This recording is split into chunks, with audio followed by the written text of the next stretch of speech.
do y'all have any like daily or like weekly habits that you think contribute to your like the totality of your life or like the progression of your life?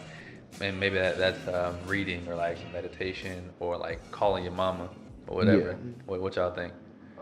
I mean, I guess I'll talk about what I do consistently, right? So I feel like prayer, you know what I'm saying? I feel like that's the answer that you'll get from most, and I definitely 100% feel like that's true, but I want to talk about something that may not be the norm, and that is I have a whiteboard in my room, right? And every Sunday or every week, like over the past couple of years, like religiously, like even if it's only three goals, like I write down like three goals and even three feelings that I want to accomplish. Like, for example, at work, there might not be like a big project that week, but it's a feeling, right? I want to feel like when I walk in the room, motherfuckers think like I'm the CEO. So I might Okay. like write CEO vibes, you know what I'm saying? Or I Okay. might write finish 7 pages of the book I'm working on, or I might write down don't eat a lot of carbs, you know what I'm saying? So I try to write down specific goals and I try to hold myself accountable to it, even if it's only two goals, writing something on that whiteboard.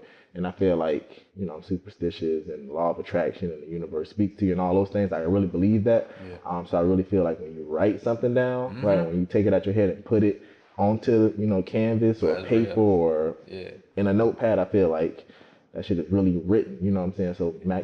Tub, The Hello. Alchemist, all that, you know what I'm saying? So that's one thing that I I would tell anybody to do. Okay. Yeah. Habits. That's what's up. Anybody else? I think for me, I set yearly goals for myself, not Yearly? only yearly. Okay. So like, what do I want to accomplish this year? So one of the things that I absolutely hate is going into a meeting or into a space unprepared. Like, Yeah. like I don't like that for myself, Yeah. and I Nah, I despise it feel in you, other bro. people. Yeah. So I never want to ever be in a meeting or a space or be in any kind of like capacity where I feel like I'm unprepared or I don't know something. Yeah. It's been so stupid. Yeah, so for me, that's a goal that I have like every week. If I Okay. know things are coming up, I prepare for it. Okay. I don't want to be caught off guard. And I think that's allowed me to kind of build the kind of environment that I feel like I thrive in. Okay. Because people expect it. Yeah. And I think that when you like you do the things that you want other people to do, like when you model those things, it not only affects the office or like whatever you're working on, it also affects how people treat you and how they respond to Big your fact. leadership. So Agree to for that. me, I have yearly goals. I work towards those goals. This year, I wanted to obviously graduate, and I wanted to publish 2 pieces this year. So happy to say that while those 2 pieces haven't been published, they've been accepted to those two Yes, pieces, and they're yes. coming out. Hey, try one of Clue's Dope. moms, Boom, boom, boom, man. boom, boom. Hey, well, I bet I put. Okay. Yeah. So in addition to those yearly goals, obviously I have a 3-year plan and a 5-year Yeah, plan. that's what's Sometimes up, man. shit change. Shit That's might okay. not go the way you wanted to go in them times. A lot of But times I it feel like you don't. have to know where you're going in order for you to get there. Hello. Say that again. Rewind. Straight up. That's what's up, man. But so I think for me to I forgot where I got this from, but like like starting patterns of like accomplishments daily. And so I forgot where I got this from, but I was watching a video and they were talking about like how much of a difference that like making your bed can like make in your day. You know what I'm saying? Just like The whole starting the book. day off, like first thing I successfully did something, and it snowballs. You know what I'm saying? And so maybe like making up your bed and then being able to like make it to work on time or like actually working out today. You know what I'm saying? Like I think those things like foster and like attract other like minor habits and successes that lead to bigger things and like just by like small pieces of your day. Um, and for me, I think that's where like I have just little habits of. Well, you got any like interesting stuff, Trey? Yeah, mine. I just very simple.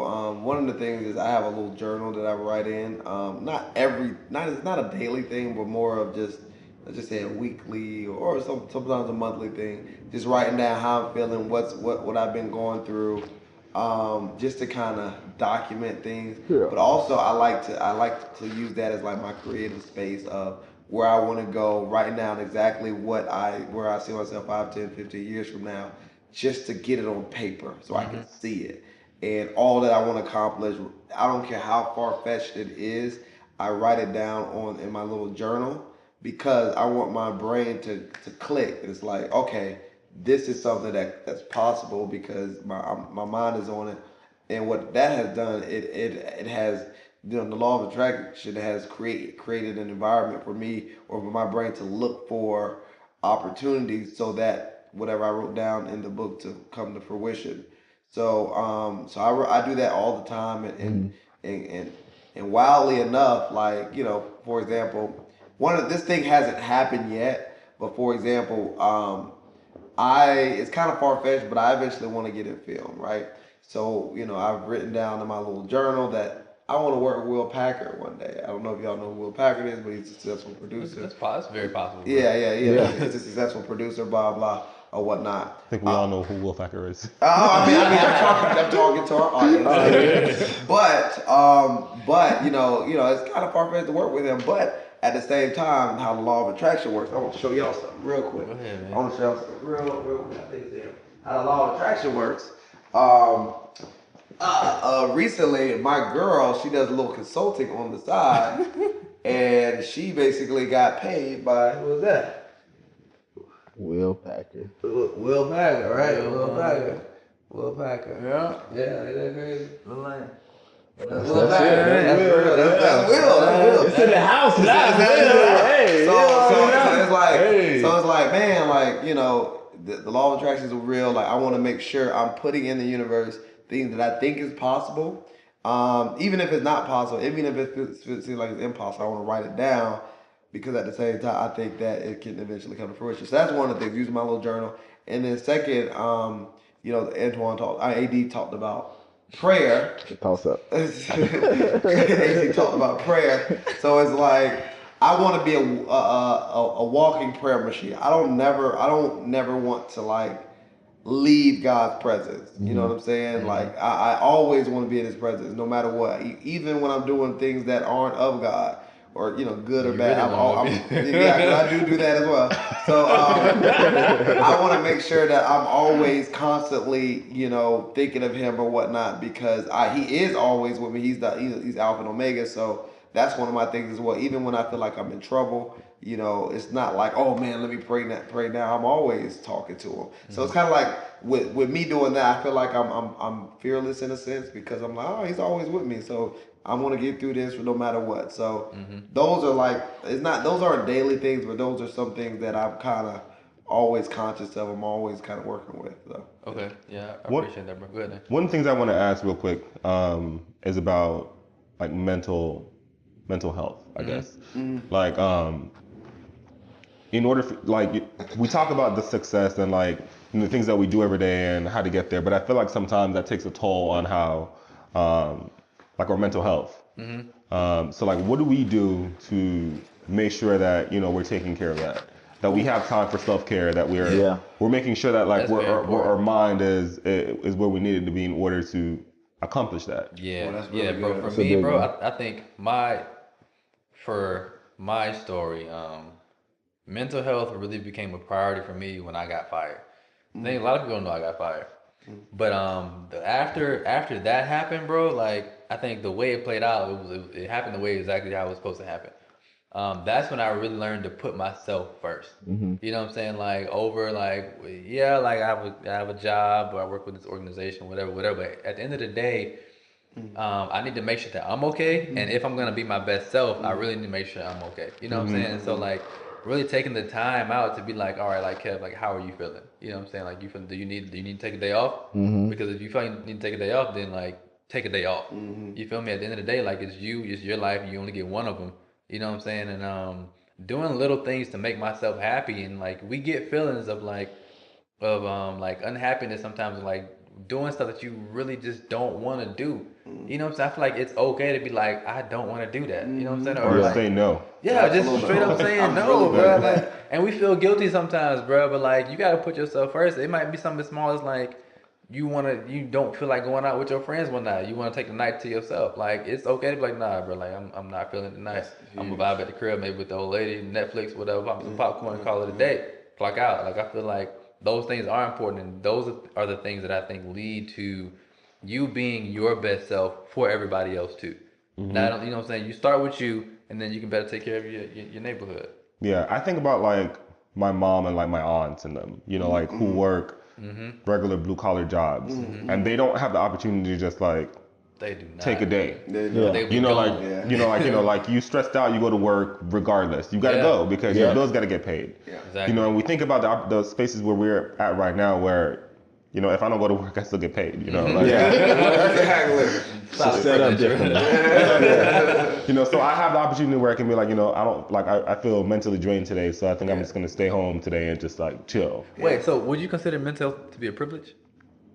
I think a lot of people don't have access to self-care. Wow. Mental Like- health. Hello. Wow. Wow. You throwing a curveball with me. Yeah, Yeah, I think that a lot of people don't have access to do the things that we do. Some people, they have to go to work regardless of whether or not they're in the best mental health or But they're not. going to work. Essentially, you go to work so that you can survive and like take care of yourself. But it sounds like in doing that, some cases, you're putting yourself in a position where you're not really taking care of yourself.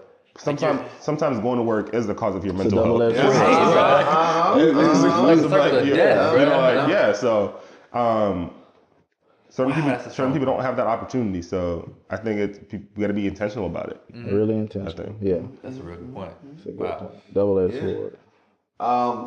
For me, mental health is super important, you know, and I think that, and honestly, you know, just to be really candid, I think I grew up in like that blue collar household as well. It's like, oh, okay, if you having issues or if you feel a certain way, just go to church. You gonna feel better. Right. Like, you know what I'm saying? Take it to the Lord. Exactly.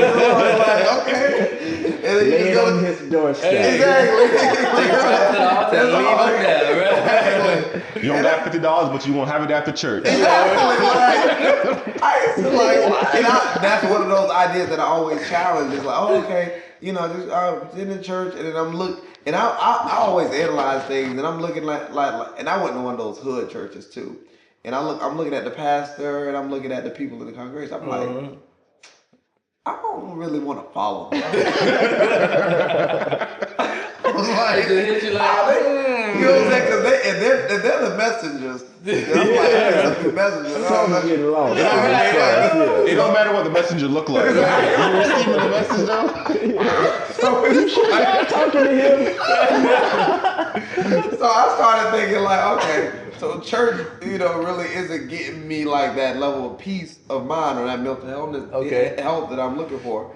So for me, I think mental health came from just, you know, alone times. A lot of time, a long time, you know what I'm saying, connected with him, connecting to God in different ways, you know, or the universe in different ways, but different ways as in, you know, a long time, or just being around the things that make me happy. If my girl makes me happy, let me just sit around her and just play with her for a while. Or let me just talk to my mom for an hour and just talk about nothing. Just talk about what's going on Mom in the doesn't world. talk to Just you let me about nothing, happy. Exactly. Mom's will talk to you Exactly. about Let's talk about a whole bunch of nothing. But that's fun. That brings my, you know, that brings me down and it keeps me grounded. Or even talking to my little sister. You know, those are some of the things that make me that bring my mental health in a place where I feel like I'm at peace.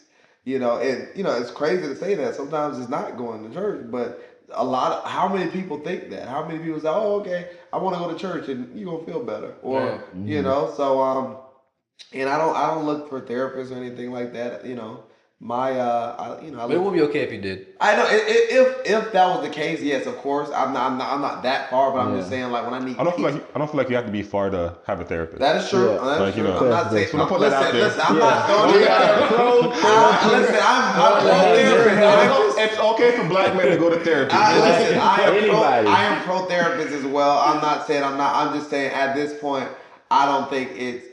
You know, at this point, how can I say it in the easiest way so y'all don't attack me? I think I'm We get what okay. you're saying. I think This I'm is a okay supportive with. space. I think I'm okay without a therapist for right now. It's okay. You know what I'm saying? I think I can do without it for right now. But of course, I'm very, very much so. If I ever, you know, get to a point where I'm like, you know, let me seek outwardly and kind of talk to some other people, I will definitely do that. So Cool.